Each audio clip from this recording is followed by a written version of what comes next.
దేవాలయానికి వెళ్ళినప్పుడు దేవుడు కనపట్టలేదు నాన్న అని మనం ఏడిస్తే ఆ తండ్రి వారి భుజాల మీద మనల్ని కూర్చోబెట్టి దేవుణ్ణి చూపిస్తాడు. అప్పుడు మనకి తెలుస్తావు మనం కూర్చున్నదే భగవంతుడి భుజాల మీద అని.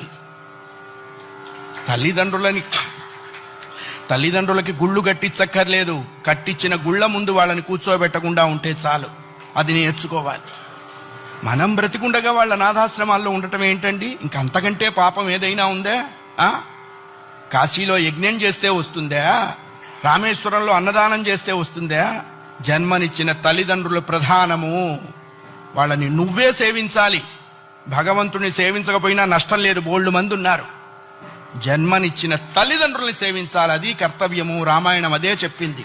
అయ్యా, ఆ అభిప్రాయం లేనివాడు పశువు అనకూడదన్నారండి. పశువులు పోటీకి వచ్చినాయి, మమ్మల్ని ఆ వాడితో పోలుస్తావా అని.